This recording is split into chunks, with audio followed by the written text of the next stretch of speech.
Sharon Osbourne hooked me up with Geezer Butler from Black Sabbath. And then I went to London and played with him for a bit. Hey, Jimmy, how's it going? I'm doing wonderful, man. Very excited about the response for the new record, the new House of Lords record. It's really going over great. I'm very proud of it. Yeah, I mean, it's one of those records. I've only listened to it a couple times so far, but I mean, I think I'm on my third listen, and I know every song. It's amazing where, it's one of those records where, I mean, every chorus is super catchy. I mean, just from the intro, I'm like, oh, yeah, it's this one. It's that tune. Some records take a long time to sink in. This one, right out of the gate, is just really grabbing me.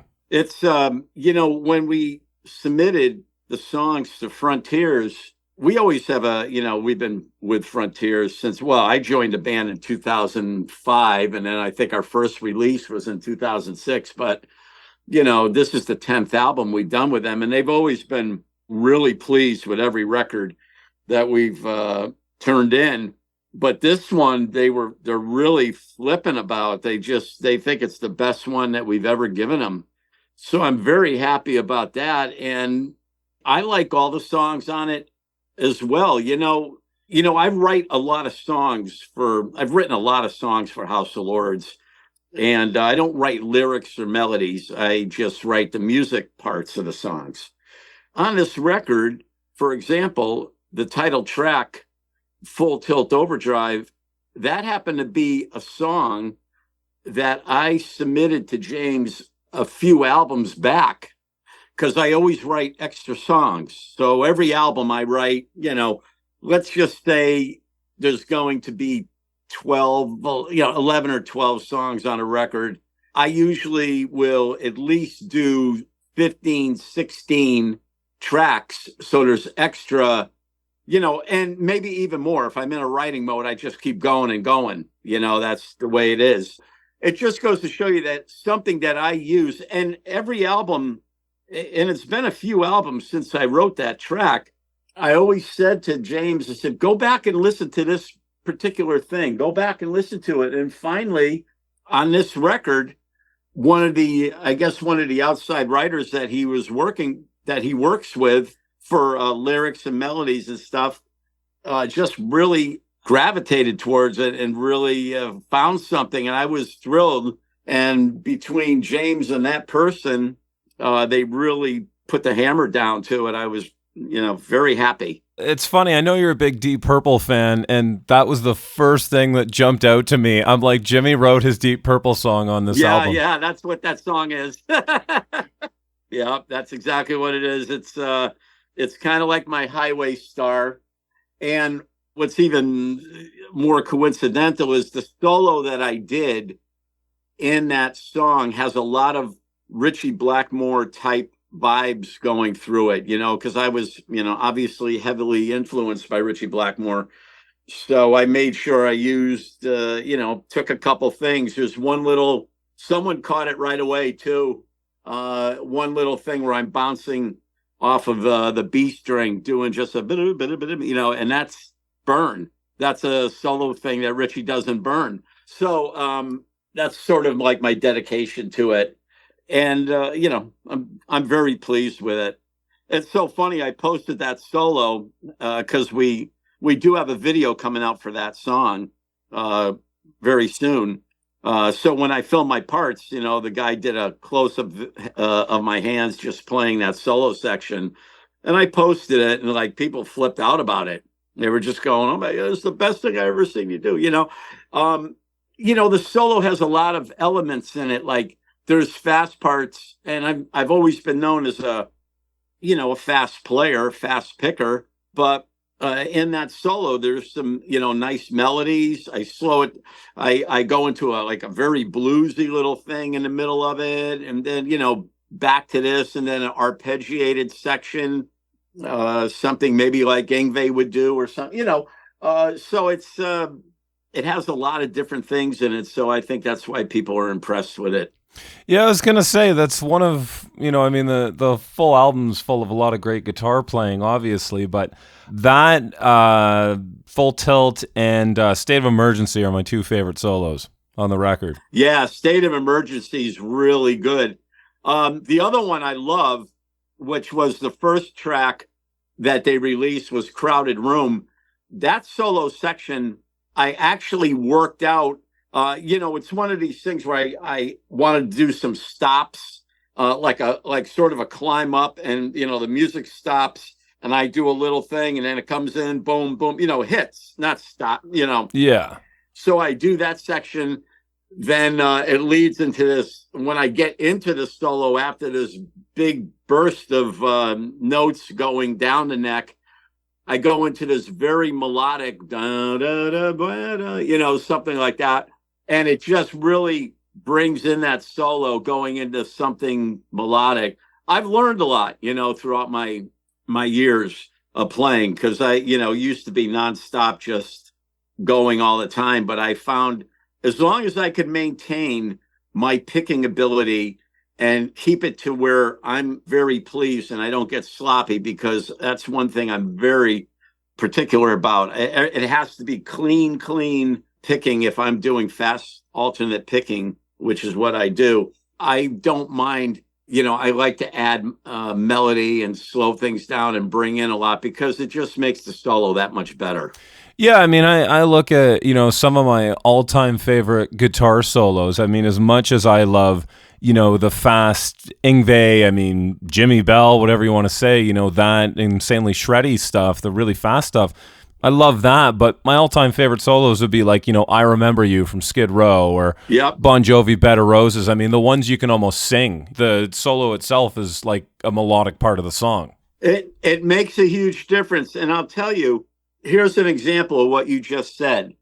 Those two songs that you mentioned were big hit songs, and they, to the masses, will recognize that over a solo that's a barrage of notes. The one thing I did learn years back, but being a guitar player, you can't help yourself. You still want to just like go crazy, because you've worked so hard to develop your technique and you're trying to show it off. But honestly, when push comes to shove, the only people that care about that are other guitar players. It really is, other musicians, guitar players, they know really what you're doing. But for the average person, if you take a regular melodic solo, like, take, for example, the opening riff that Slash does for Sweet Child of Mine, that automatically you hear two notes of that and you know what's going on. And it's a very well worked out piece, that whole intro thing. And it's his whole soloing throughout that song is very all melodic, and it's all worked out quite well. So it's not a matter of just going up there and, okay, the song's starting, I'm just going to blaze it with a boatload of notes right off the bat. It seems like the thought out pieces are what the average person will always remember. Oh, for sure.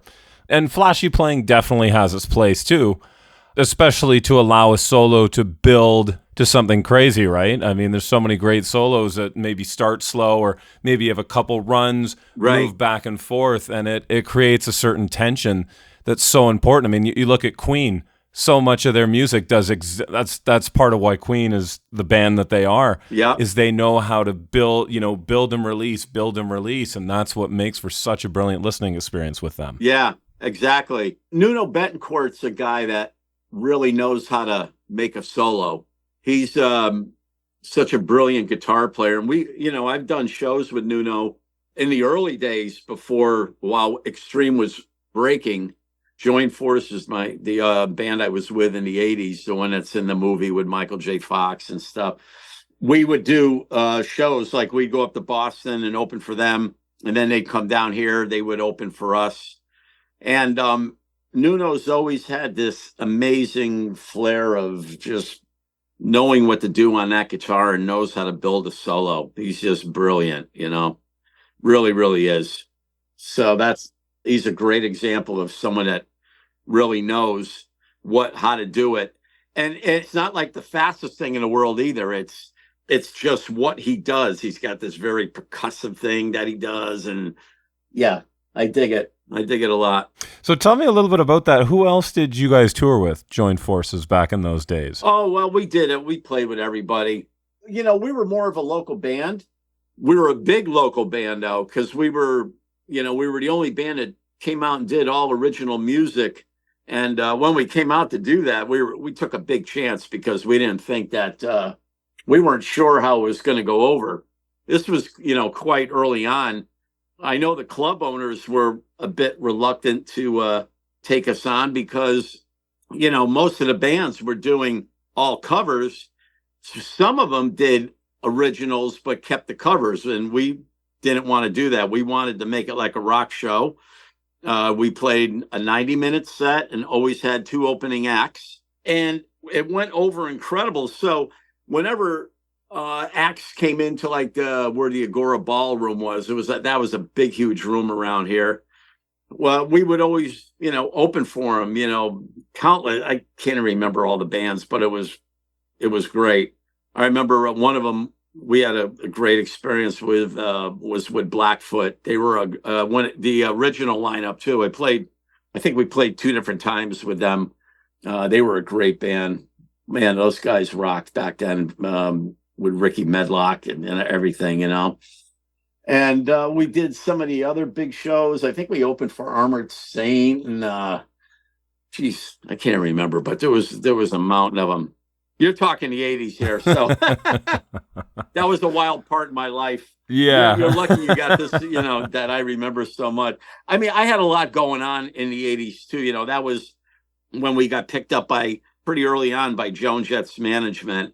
And that's how we went out on tour with Joan. We actually were, I had a tour bus. We went out on tour doing an East Coast thing. And that's how we ended up in the movie with Michael J. Fox. And next thing that came down the road was my audition with Ozzy. And I came in second for that out of, 500 people. So that was a great thing for me. And then Sharon Osbourne hooked me up with Geezer Butler from Black Sabbath. And then I went to London and played with him for a bit. It still blows my mind, the whole songwriting credit thing on Master of Insanity.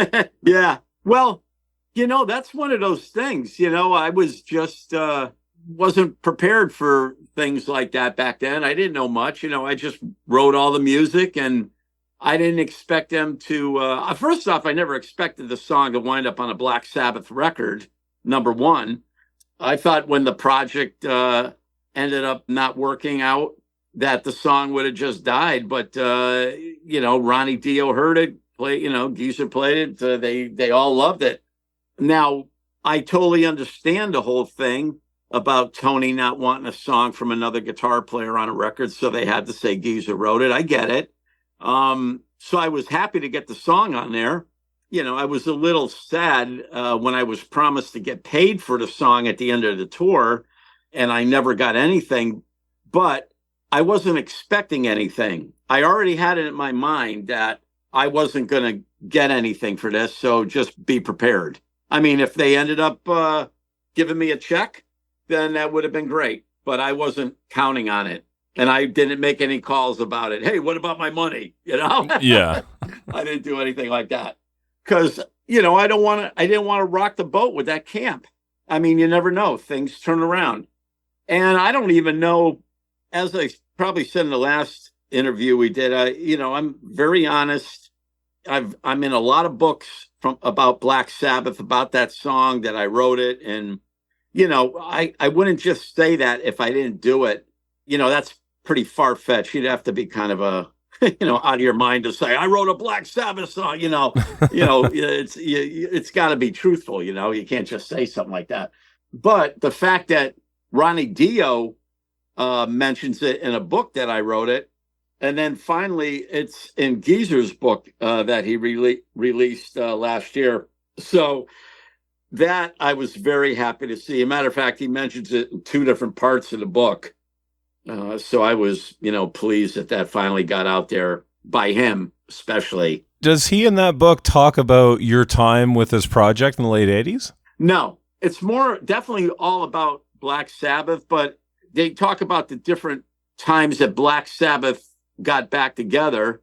And when that section came up, they referred, it must have been the fact that Tony knew that another guitar player wrote it, because Geezer does say something in the book in the sense of the reason Tony doesn't like other to take songs from somebody else because is because he has a difficult time if he didn't write the piece. So something like that.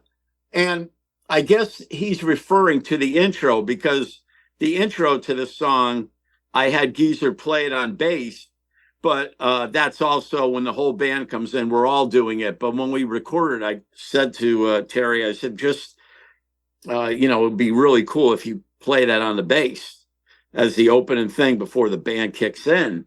So I'm sure that that riff is what Tony's referring to, because it's a little bit of a bow doo doo doo doo doo, and then that the next section of do do do do do do do do, that's something Tony might not normally do, especially who knows, with the way that with the things that he has on his fingertips and stuff. It could be anything, but so it was a little uncomfortable for him to play. But the fact is, they played that song live. And when the record came out, that song got recognized as being, one of the good tracks on the record. So for them to even include it in their live set, obviously it wasn't like a B track, like just a track on the record. It was, something that they really liked, and they wanted to play it live. I got to see him play it live 2 times. I mean, can you imagine what that was like for me, going to see Black Sabbath? And here I am sitting in the audience, and all of a sudden they're playing a song that I wrote and Ronnie Dio singing it. You could only imagine what's going on in my mind. I'm going like, oh my God, this is just like incredible. Yeah, that's just phenomenal. Yeah. When Gloria, Geezer's wife, said, well, your name's going to be in the special thanks and then we'll pay you for the song afterwards. My name is there in Geezer's special thanks. As I said, they never paid me for the song, and that's okay. I'm all right with that. Yeah. So tell me this. I think it was about a month ago or so, you posted a picture of yourself with Sebastian Bach. Tell me about your history with Sebastian and Skid Row. I think you knew the guys from back in the day, right? Yeah. So back to join forces right before Ozzy. It's funny you just mentioned that. I started working with a producer named Jack Ponte. He just passed. And Jack had something to... What? Jack just passed away. Oh, my God. I had no idea. Yeah, literally, I think 4 or 5 days ago. Oh, my goodness. I had no idea. That's very sad. He heard a tape of me playing guitar, a live solo. He told me the story, too. It was funny. He was driving. Someone gave him a cassette of me playing, and he was driving in his car, and I started doing my guitar solo by myself. And I used to do like a 10-minute solo, something stupid. But I could never even do that now. I don't have that many ideas in my head where I could go 10 minutes of a guitar solo. But back in the 80s, I just went. It was part of the show. I think someone from Kramer Guitars gave it to him because I was endorsed by Kramer. He was driving. All of a sudden, I started playing. He had to pull the car over to the side of the road just so he could listen to me finish this thing. And he got in touch with me, and I was in joint forces, so we started working together. He had me and the singer come down. But the thing that was a little uncomfortable is, I was best friends with the bass player, Mark Franco. He had went to, him and I went to school together and everything. And Jack seemed to be more interested in, well, I'm going to, work with you and the singer, Mark Diamond. We might do something with the drummer, like replace the, he was talking about, replacing some people. And, we were going along with it. Not that we wanted to replace anybody, but we were just seeing where this was going. Sure. If Jack was actually going to be able to do something with the band. So I was there by myself one day, and he brings me over to Rachel's house.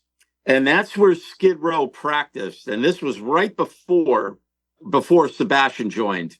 They didn't have him yet. So the whole band, I went there. They were all set up in Rachel's parents' garage. I guess it could have been his parents' house. nice setup. They had like a elevated drum platform, and I sat there, and that's where I met Dave and everybody else, and we started jamming, and we had a great time. And just that one time getting to hang with them, they always remembered me. And every time like they came around, it was always one of these things. And then of course, after getting in with Autograph, that we ended up doing some shows together. So, and then we were hanging out. When did you play with them? Was it ZP or was it with Eric? First one was ZP, the second was Eric. So I did two of them pretty close to each other, right as the changeover happened. And the one with ZP we did was pretty crazy. That was out in California. It was us, Winger, Warrant, and Skid Row. That was mental. I got to tell you, that was one insane concert. It's funny because I saw the three of them together. It was pretty much the three minus Autograph. I saw them 2 years ago, just after Eric joined. Oh, okay. Yeah. And it's really funny because my friend I went with is a massive Dragon Force fan. So he went to see ZP. When we bought tickets, it was ZP. When it came time to the show, it was Eric. Oh, yeah. And it's so funny that ZP, I met him many, many years ago when Dragon Force played in Hartford, Connecticut at an Ozfest. And he remembered me, and I pulled up. I actually have a picture of me and ZP that when we met, and I couldn't even believe that I had it. I think someone sent it to me actually. Oh, you know who this is? It's like, oh my God, where did you get this? I didn't even remember taking it. So, so I met the guys at Skid Row, and years ago I think it was in the 90s. It had to be in the 90s because I was working at a music store. I met Paul Crook, and Paul Crook was he was a member of Anthrax for a while. That's why I know the name. Okay. Yeah, he was there, and he was also in Sebastian's band. Then he became I'm sure he did a bunch of other things, but then he became Meatloaf's guitar player, and he still goes out and does the shows, the tribute to Meatloaf, and everything. So he's been with that organization for quite a while. Anyways, Paul Crook comes around. He's working for Digitech, I believe, which was guitar pedals, and the RP200 was my first pedal. Okay, but by today's standards, what a piece of crap. But back then, it was incredible. Yeah, I know, and everything gets outdated really quick, So he was the rep for that. He came around. He saw me, and he flipped out when he saw me because he remembered when Joint Forces played. We played Brooklyn and Queens, the L'Amours, which were big venues back then. The Queens one was more adapt to the music that Joint Forces was playing. It wasn't as heavy. It was more like poppy, more like a Van Halen type 80s band. So when we played the Brooklyn one, that was not it wasn't that we shouldn't have played there, basically, because that was more of a heavier room over in Brooklyn. But Paul Crook was there, and of course, I always played guitar the way that I played guitar. So him being a guitar player, watched me doing all the shredding stuff that I did, because honestly, I was doing what they call shredding a long, long time ago, like many, many years ago, before before people, I think, even called it shredding. I think they just only had the words playing fast. But yeah, you were probably like the Uli Roth as well, because he was the same way. Yeah, exactly. Uli was doing it, and there was practically no guitar players doing what I was doing that early on, because I even was doing it in the late 70s and stuff. I had developed this like very fast style of playing really early on. It was just something that I loved. I was attracted to the fast guitar playing. Not that that's what I should have been attracted to, but it is. Every time I heard somebody play fast, I go, oh my God, I love that. Yeah. I still do to this day. I'm not going to lie.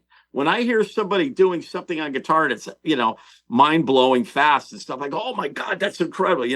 It's just, that's where my mind goes to. Oh yeah, I could sit there for hours on YouTube and just watch guys just play their ass off, Yeah, I can't do that anymore. It depresses me, especially at my age, when I see all these young kids doing it now. It's like, when I was learning to play guitar, none of this technology was available to me. I everything I did was just, when I had to learn a song, I had to keep putting a needle back and forth on the record, or I tried slowing the record down to speed 16 to try to learn something.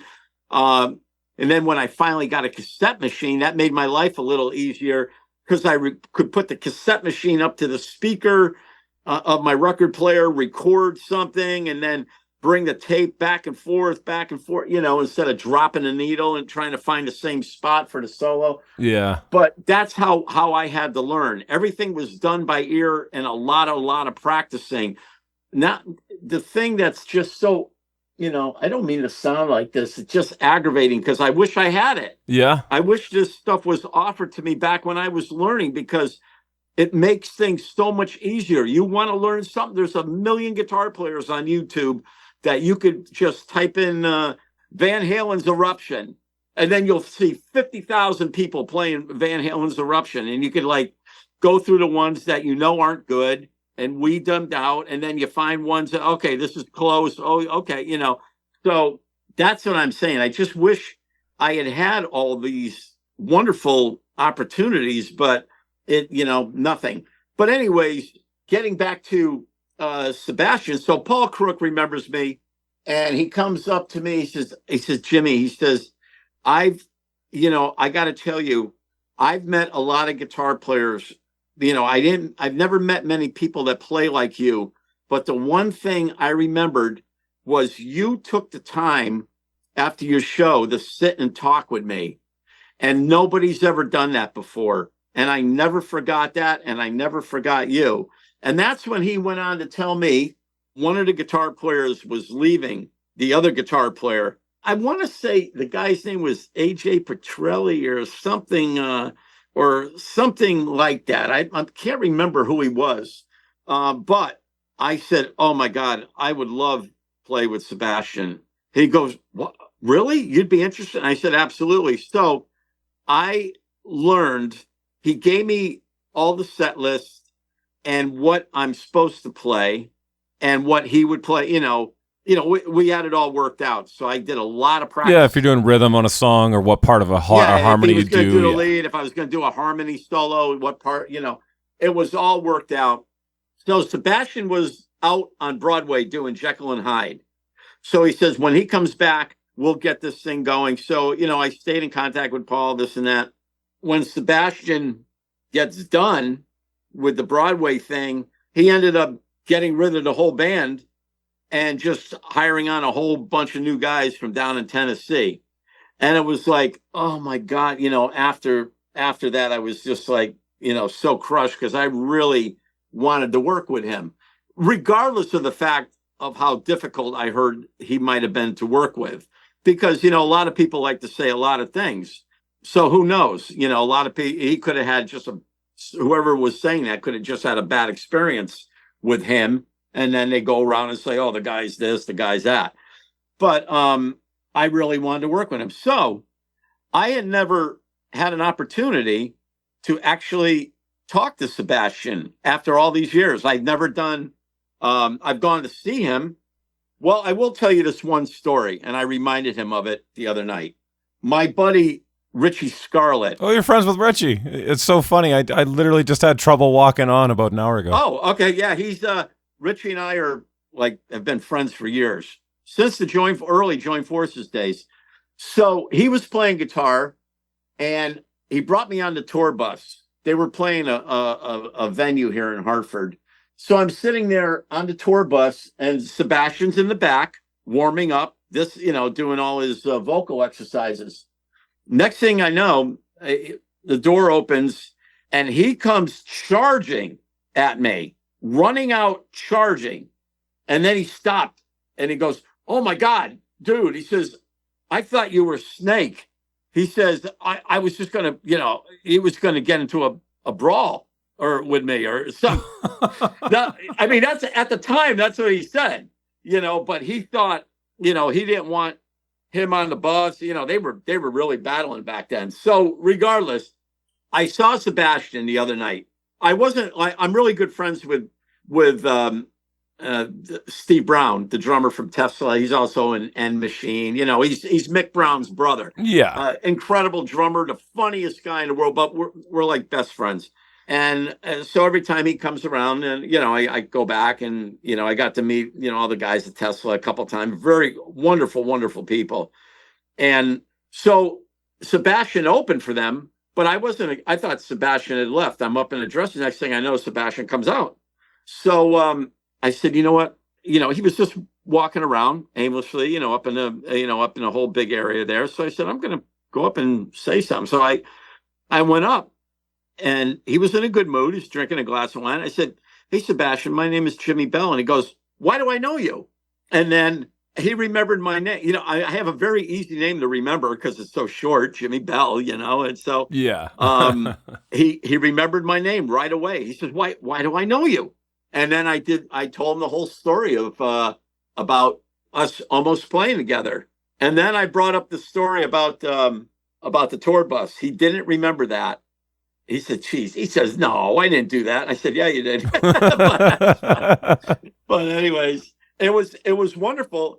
And he was, like I said, it could have been that night or whatever, but he was the nicest guy in the world. So if anybody had come up to me and said something about Sebastian that night, I would have told him that you're out of your mind, dude. This guy's the nicest guy, that you can meet. No problems. So maybe when you're working with someone in a working situation, things, tense up or whatever, but I had a wonderful conversation with him. So it was really cool to connect with him and tell him my story because it was great. I was really pleased. Yeah, it's funny. I mean, I had the same thing. I've interviewed Jeff Tate 7, 8 times. And I mean, obviously when you're working with someone, it's a different experience, but I can't say a bad word about him. I met Jeff. My matter of fact, my the person that's booked many tours for House of Lords over in Europe, Thomas Stahl, he's in charge of all of he's been Jeff Tate's tour manager, taking care of all this whole thing. So he's been out with Jeff Tate for a few years now, over in Europe and here in the US. So I actually sat with Jeff Tate's wife and a couple other people that were all with Jeff's camp. And then afterwards, sat and had a wonderful conversation with him for a while. And he sounded so good, too. Really, really good. Still, after all these years. Really, really great. But I got to tell you, people always, just like all these band situations, when they talk about Queensryche and stuff, I love Todd. I think Todd is amazing. He's one of the nicest people I've ever met in my life. Same. And he is an absolutely amazing singer, and he's as much of an amazing drummer as he is a singer. So, anybody, these, people that are in this world, it's not, whatever. Listen, Todd is amazing. You can't take it away from him. And he does an incredible job singing all those songs. And he does it every night, no problem. So I've seen him probably 10 times with the band now. And I walked out of seeing them live. I had Live Crime on in the car from 91. And I heard Todd versus Tate. And I went, there's no comparison. He's every bit as good as Tate. So tell me this then. So you'd mentioned briefly Autograph, but tell me, how did that whole gig come about? Yeah, well, we're called Autograph Beyond now. We got all the all the stuff with the lawsuits that were settled and everything. So we added the word Beyond to the end of our name, which is great because that is the title of our last album. That when I got Autograph signed to Frontiers, that happened to be the title of the album. So it's pretty cool. Plus, it also describes what the band is all about now. I mean, we honor all the songs from the 80s, but the band also has gone on, with different writing, different sound and everything. And they actually decided to do that when they got back together in 2013. Now, I'll just give you a little history. Steve Plunkett did not want anything to do with Autograph anymore. He was done. They got back together. They asked him, Kenny, Randy, and Steve had asked him, but he didn't want anything to do with it. So they brought in Simon Daniels. So Simon has actually been the singer with that band since 2013. About 1 year into it, maybe not even a full year, the original drummer passed away. So then they brought Mark in. So Mark, Simon, Steve, and Randy, now they wanted to do a different sound. They didn't want to bring in keyboards like the band was in the 80s. They wanted to make it heavier sounding. So they actually did everything with guitars. So they covered even keyboard parts on the guitar, but they also tuned down the guitars a whole step to make it sound really fat and heavy. So like Motley Crue's been doing for years. So that's what they did. So they went along for quite a while, and they came out with another record called Get Off Your Ass.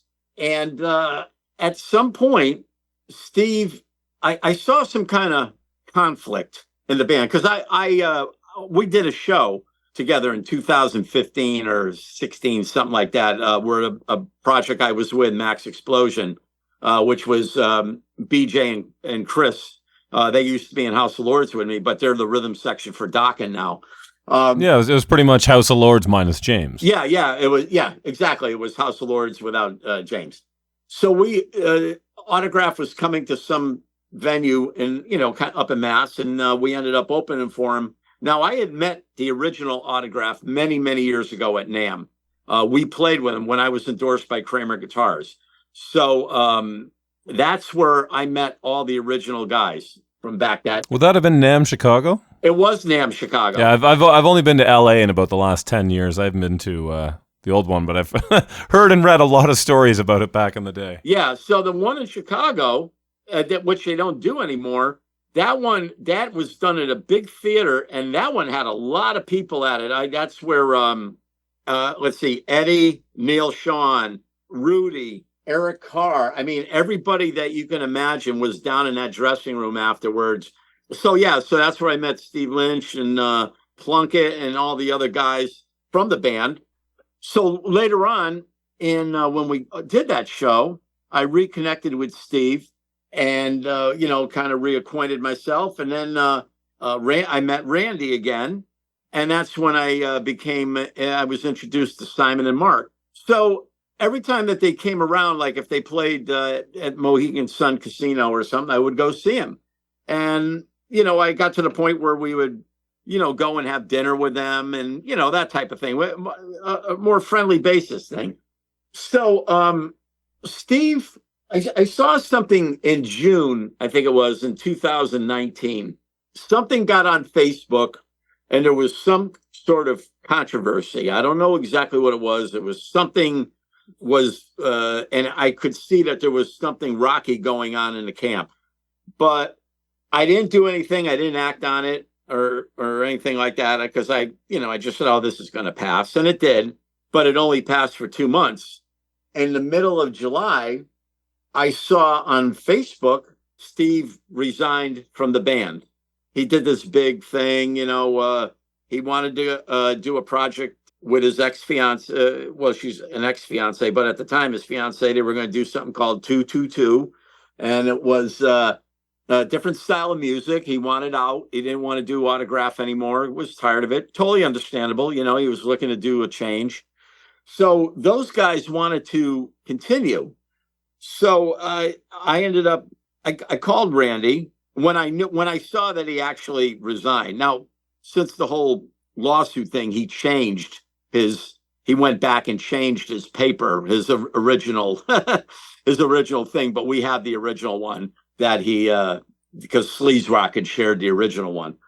So it was weird. I talked to Randy and I said, look, I know you're probably getting like thousands of phone calls on this.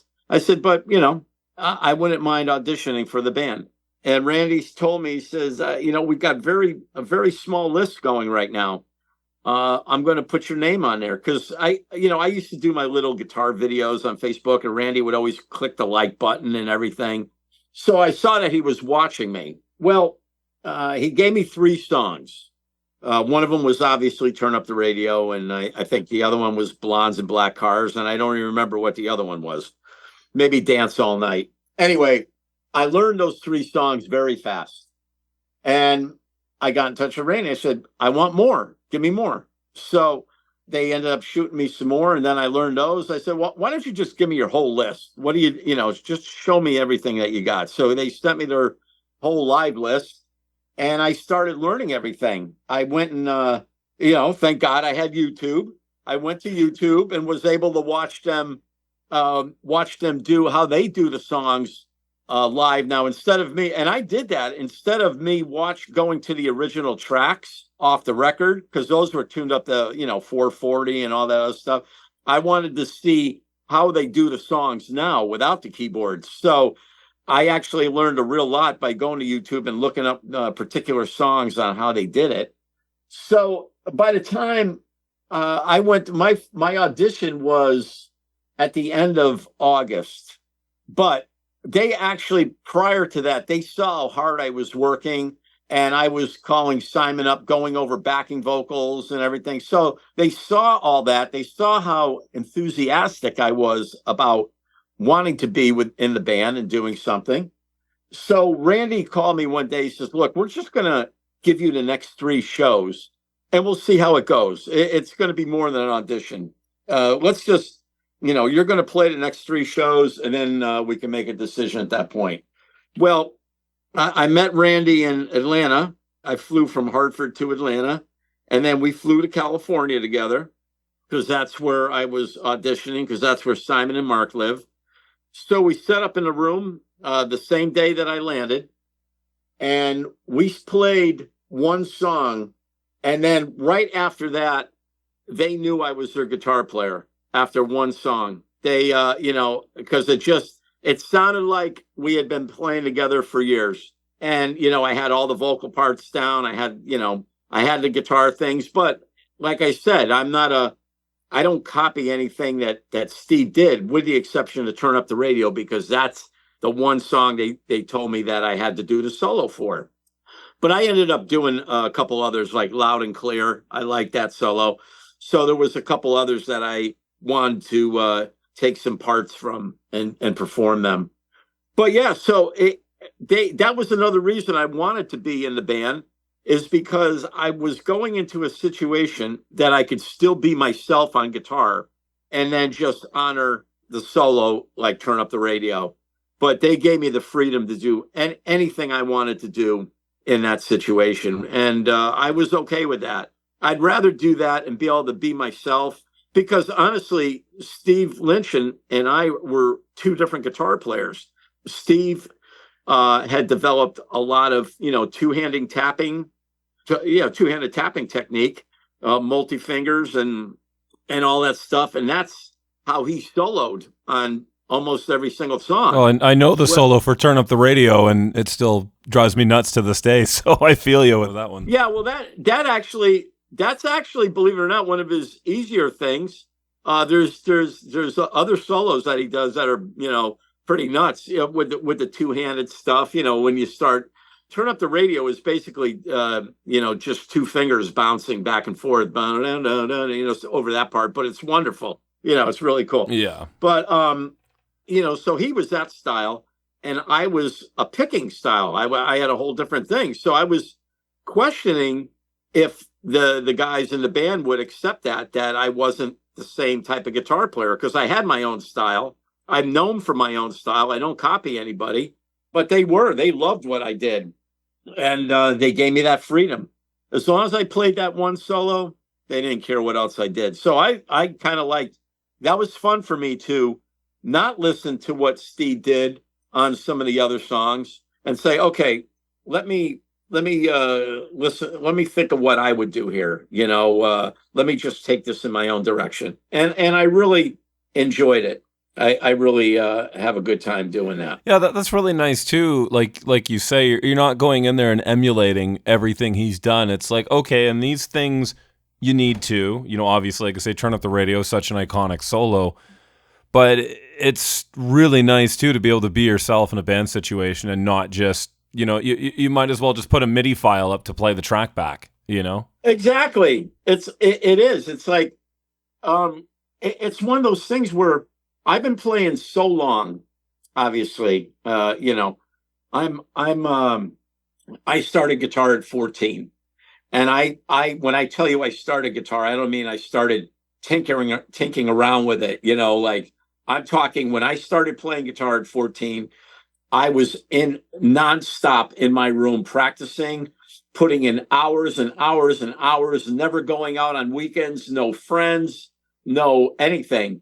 I was obsessed with guitar from the moment I started playing it, and I never put that instrument down. I developed my own style of playing by listening to the guitar players I had in my arsenal, which were Johnny Winter was my first guitar player. I loved him because he was a blues guitar player, but he had a lot of fast chops. And then I discovered Ritchie Blackmore, obviously. So that gave me a whole different direction of guitar playing. And then I was really working on my picking, and I discovered Al Di Meola. I love Al. And Yeah. So Al Di Meola, who I've got to meet twice now, and the second time I got to sit on a couch with him while he was playing, like right upstairs in the dressing room, sit on a couch and just go. And I was going like, I can't believe I'm sitting next to Al Di Meola right here. I mean, I was like starstruck. It was one of those. I was like a little kid. Oh my God, Al Di Meola! It's like here I am in my 60s. But it was. It's so funny because doing all these interviews and going to NAMM and stuff, I don't get starstruck very often, but there's those handful of musicians that will still turn me into a 13-year-old kid. Yeah, I mean, it really is. Like when I was at NAMM and met Eddie Van Halen, because we were both with Kramer.